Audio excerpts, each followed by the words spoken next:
You know how they say history is written by the winners? Well, what happens when a voice from the past tries to grab the pen back?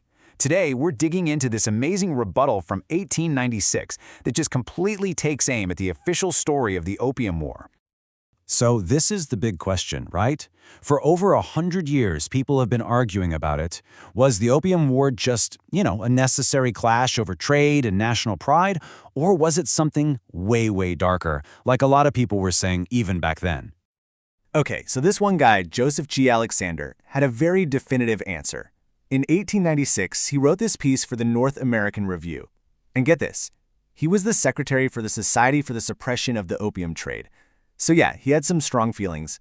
He basically wrote this to set the record straight, to tear down what he saw as a totally false defense of British actions. So how does he do it? Well, his whole argument is this incredible point-by-point takedown. He literally takes all the common excuses for the war that people were using back then and just dismantles them, one after another, using their own evidence and arguments from the time. It's pretty brilliant. All right, first up, he goes after this really sneaky but powerful argument. The idea that, Britain never officially said, hey, our goal is to force opium on China. And that's a clever defense, right? Because it's like, where's the memo? Where's the smoking gun? But Alexander is ready for this one. And this is where it gets super interesting. He takes a legal principle, something you'd hear in a courtroom, and just slaps it right onto international politics. He's basically saying, you don't need a written confession to prove intent. The actions and what you knew would happen because of those actions, that says everything.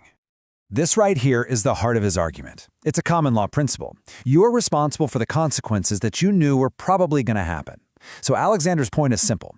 If the British government knew their actions would lead to opium being forced on China, and he's convinced they did, then it doesn't matter if they wrote it down or not. They're guilty.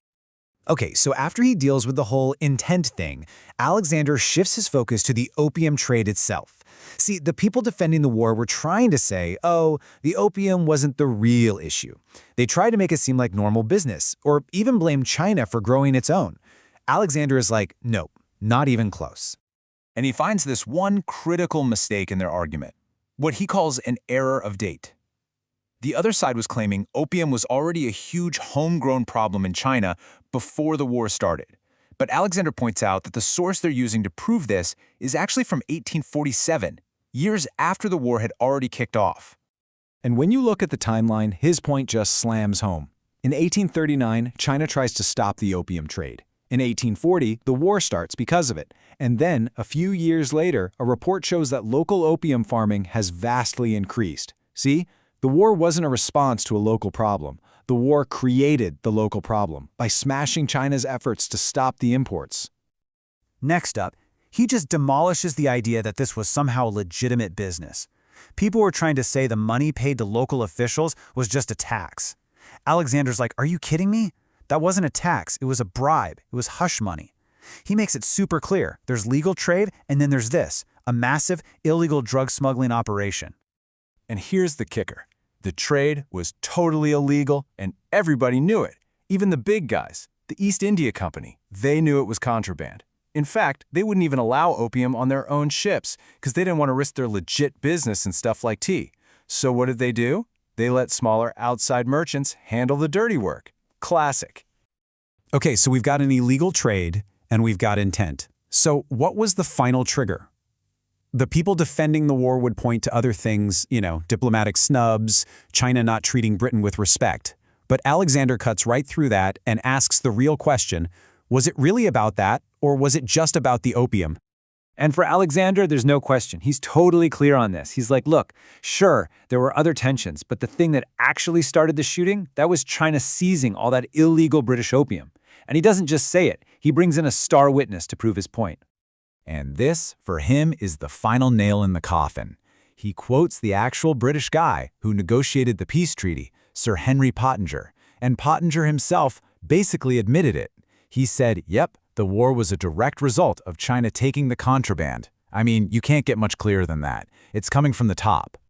So to wrap it all up, Alexander does something really clever. He kind of steps back and lets some of the biggest names from that era deliver the final verdict. He's not just giving his opinion, he's using the words of Britain's own respected figures to close the case for him. First, he brings out a quote from Dr. Arnold of Rugby. Now, this guy was a huge deal back then, a super famous educator and intellectual, and he called the war a national sin of the greatest possible magnitude. I mean, wow, that is not mincing words. And then, the knockout punch. He quotes William Gladstone. And this wasn't years later. This was Gladstone speaking in Parliament during the debate about the war. And the guy who would eventually be prime minister 4 times gets up and calls it a war more unjust in its origin, calculated to cover this country with permanent disgrace. And why? Because the British flag was being used to protect an infamous contraband traffic. Unbelievable. So Alexander doesn't really end with a nice, tidy conclusion. Instead, he leaves his readers with a question, a challenge, really. He frames the whole thing not as some dusty old history, but as a crime with consequences that were still being felt in his time. And he leaves his readers, and I guess us too, to think about what that means and what kind of responsibility is left to deal with.